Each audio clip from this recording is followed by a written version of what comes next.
The existence of aliens is being kept hidden from the public. One man makes it his mission to discover the truth.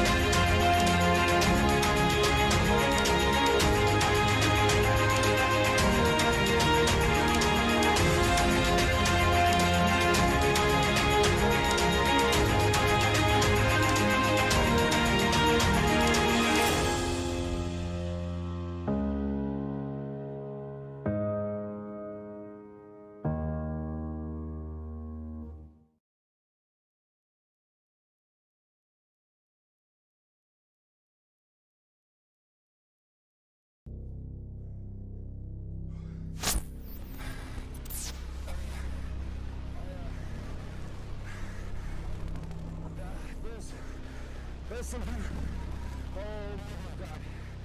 There's something with a flying machine over the tower. Residents.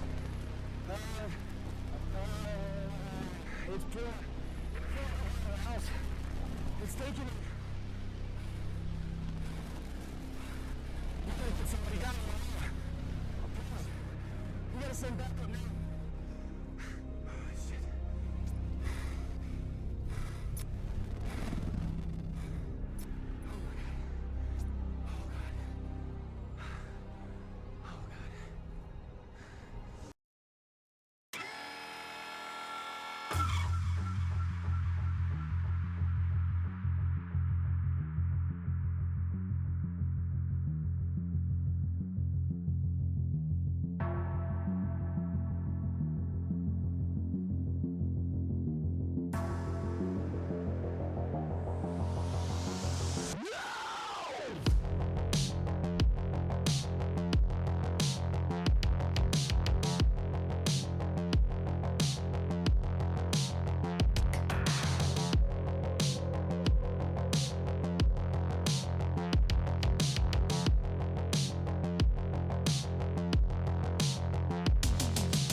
So far, 8 surgeries have been performed, and with the 8 surgeries, we have removed 9 objects. The commonality, of course, is that all the individuals are subjects of the alien abduction phenomenon. In 1996, he performed one of the first surgeries to remove an alien implant from the jaw of an alleged abductee. The gentleman that we did the surgery on for the procedure to remove an object from the left jaw was in private industry, and he had a history of alien abduction. As with most abductees, the patient was reluctant to come forward or to have his face publicly shown. There is a certain stigma involved with abductees. They have innate fear about telling somebody about what happened. They may feel that they may lose their job, or their career may be in jeopardy, even financial loss. So there are some very practical things involved. What you are about to see is the actual video of the first implant being removed. We must warn you, this footage is not for the faint of heart. First, the surgeon administers local anesthesia by injection to deaden the area around the implant. Once the surgeon makes his initial incision into the tissue, surgical clamps are applied to keep the wound open. Then, the surgeon deepens the incision, and an X-ray instrument called a fluoroscope is brought in to locate the implant under the skin. Once the implant is located, a probe is inserted and the implant is finally removed. Dr. Lear described some of the extraordinary findings discovered during this amazing surgery. There is no portal of entry. There's no evidence how the object got inside the body.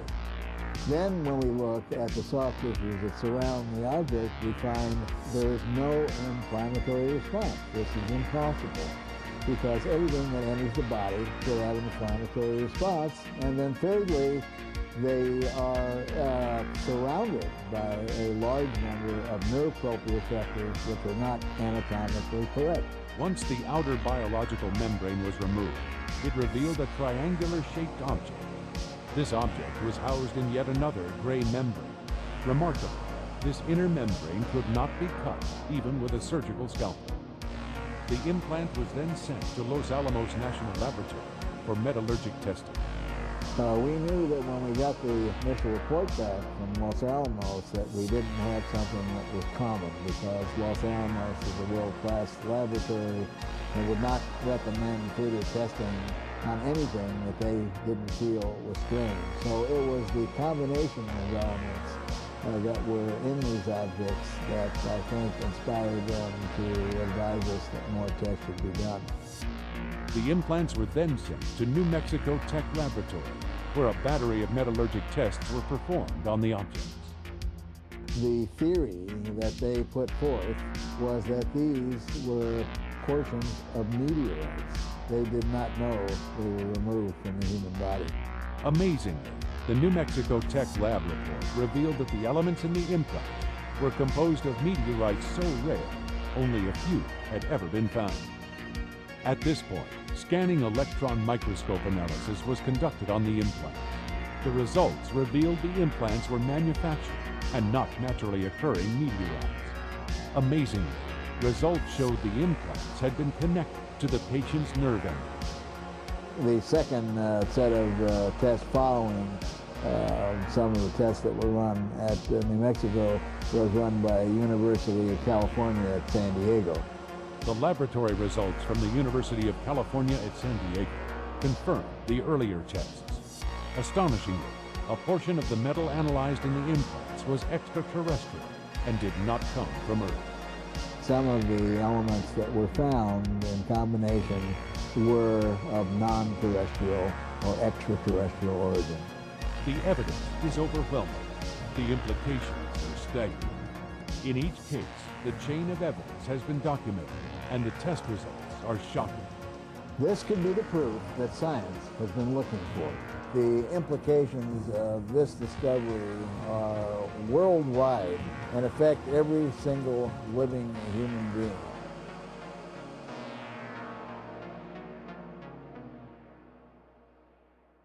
This is the Project Grudge Case 13. Accounts for report number 13 of the U.S. government's Project Grudge reports 1 to 12 and 14 are now declassified, but 13 remains a secret. Reports of human mutilations. Most notably was a case witnessed by Air Force personnel in which an Air Force Sergeant E6 by the name of Jonathan P. Lovett was observed being taken captive aboard what appeared to be a UFO at the White Sands Missile Test Range in New Mexico. This abduction took place in March of 1956 at about 0300 local and was witnessed by Major William Cunningham of the United States Air Force Missile Command near Holloman Air Force Base.